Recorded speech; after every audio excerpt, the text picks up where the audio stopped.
Welcome back, everyone. Very interesting thing has happened as a result of this pandemic. People in our region are rediscovering our own area and rediscovering it in a way like you're seeing it for the first time. You hear the phrase that conservation and recreation should go hand in hand. Well, if ever there was a place where that applies, it's the region that we live in.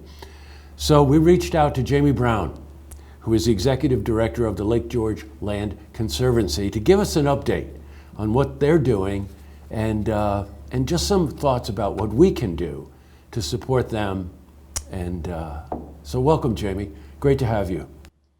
Thanks. Great to be here. What I opened up there with the, conservation and recreation go hand in hand. We really do live in the heart of what that means, don't we?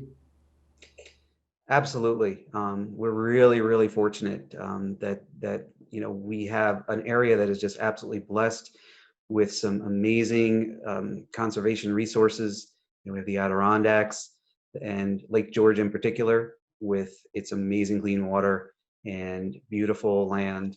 And we're really fortunate to be able to get out there on trails, on our boats, and just really be able to enjoy it. We're very fortunate. Boy, that's an understatement if ever there was one, right, Jamie? Hey, you've been the executive director, I think you were telling me, a little over 5 years.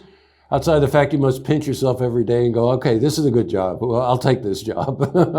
I can't quite believe they pay me to do it. That's right. I hear you. Hey, just tell us, in case somebody doesn't know what the Lake George Land Conservancy's mission is or what you're set out to do. Can you just give us a briefer on that? Sure. So we're a nonprofit. We're a land trust. Basically, our mission is to protect land. That we protect the land that protects the Lake George, the Lake George watershed. Basically, that land protects the water. It also protects habitat, the scenic and iconic views, as well as the cultural and historic resources of the watershed. And it also additionally provides recreational assets, and obviously the trails. People get out there and they learn about why it's important to protect that land and why it's important to do that. I'm thinking of Up Yonder Farms comes to mind immediately.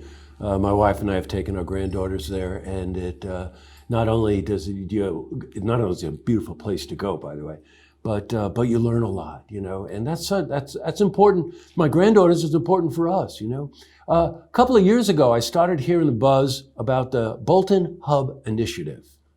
And can you give us an update on that? First, tell us what 2 years ago, why that was formed, and then if you can, give us an update on it.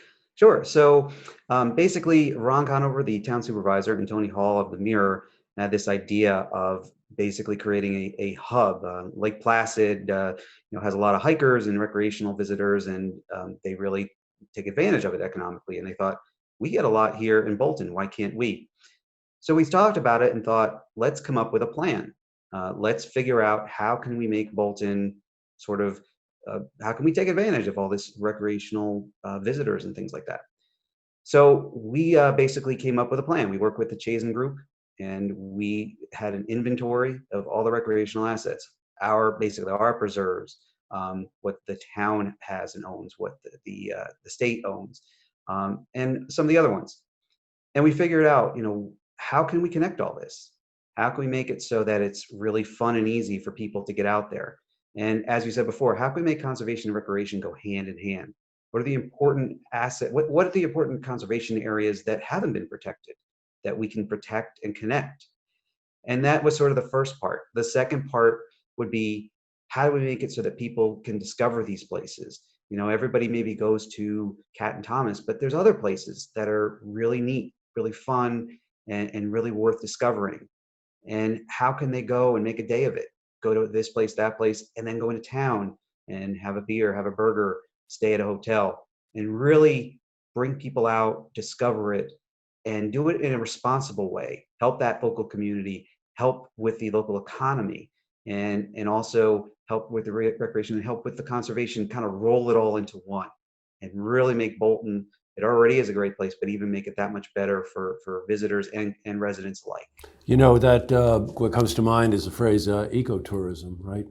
The economy and tourism can go hand in hand with protecting our land and our resources and our lakes. One thing I remember was that there's a property, the Twin Pines, which of course I kept calling Twin Peaks, but the Twin Pines property, I was a couple hundred acres, and you were able to secure that purchase. Was that early on in the initiative? That was actually this past December, the end of Oh, okay. last year. We had a great willing landowner because we work with willing landowners. We don't take the land. We negotiate with folks, and our landowners are our partners. And that was about 215 acres, a lot of wetlands, a lot of stream corridor on Trout Lake. And that sort of is the conservation component, if you will, of the Bolton Hub.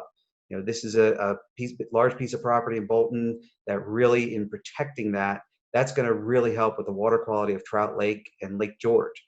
That's going to be protected forever. We're going to look after it. We're going to work with the town on protecting that and managing that so that all those wetlands and streams continue to do what they've naturally been doing, for thousands of years. And that's naturally filtering the water that comes through there. The forest will continue to naturally, do what it does, and that's keeping the water clean. So again, that's that conservation piece of the Bolton Hub, and that's what we're trying to do.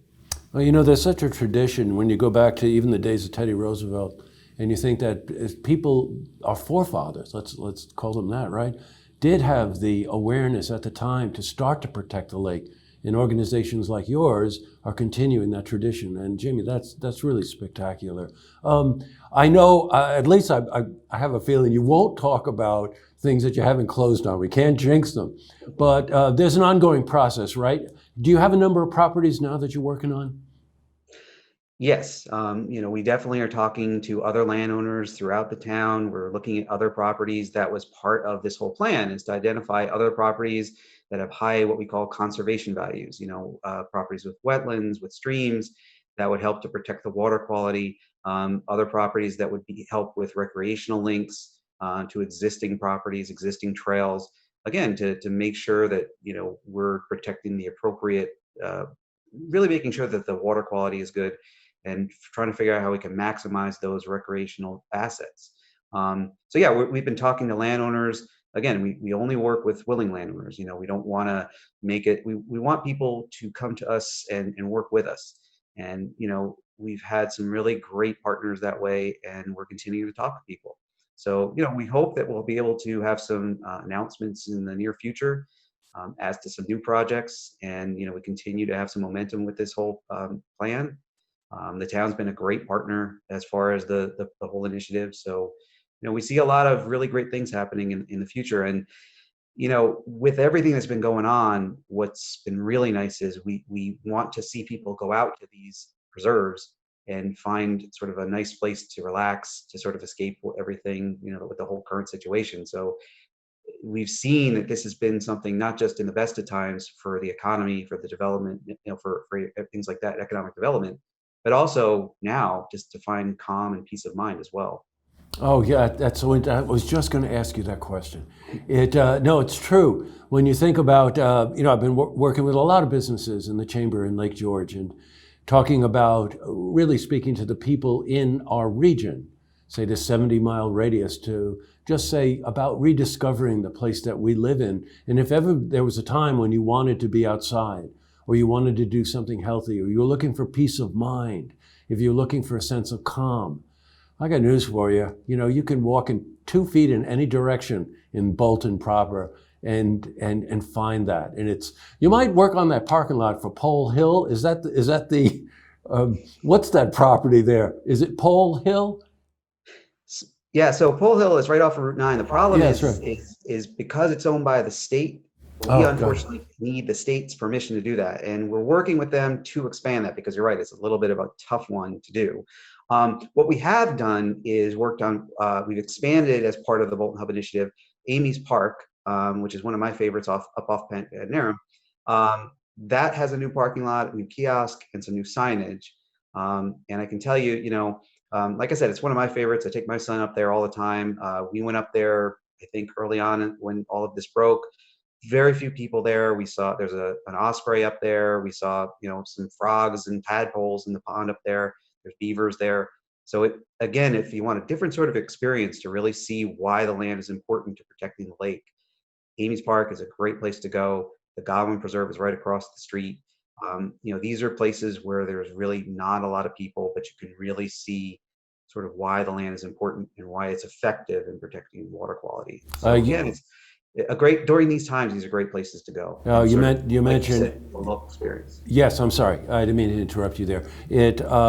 Amy's especially, although that's you're getting down that road. Don't go too far on that road, okay, by the way. If your car's low to the ground, especially. But that particular place you're talking about, my wife and I have had the same experience. The wildlife in there is insane. It is so beautiful and very, very different kind of landscape in there. And of course, it gives us all the opportunity to remain social, to keep social distance, and be out and rediscover this absolutely amazing place. One last thing I want to ask you, Jamie. People are watching this and maybe wanting to know what they could do. What do you need? Do you need to raise some funds, volunteers? What do you need? Right now, we are working on we do have a capital campaign going on for the Bolton Hub Initiative. You can go to our website. You can see our current project and our current projects. That's where we have our capital campaign as well as information on our current projects. The other thing, frankly, is get out there. We'd love to see photos of people out on our preserves. Send them to us. We can share them on social media. It really makes me feel good to know that people are out there using our land. I love to hear stories of people getting out there. We get notes from people. I haven't been to this preserve. I've been out there, discovered it, and it was great. That frankly makes me and our staff and our board and everybody feel really good. Volunteering is hard right now with the social distancing. So if you can get out there and do that, that would make us feel really good. Yeah, great, Jamie. And our viewers, the web address that you're seeing at the bottom of the screen is how you can contact them. And please do that. Share stories if you want to share stories. Donate if you want. And please keep up to date on this, because this Bolton Hub initiative is really something. Great, Jamie. Thank you so much for taking the time, and give us a call on any acquisitions that when and if you can announce them, all right? So we can give our viewers an update on it. In the meantime, stay safe. You too. Thanks so much. Appreciate it. You're welcome. Take care. You too. Bye. Bye.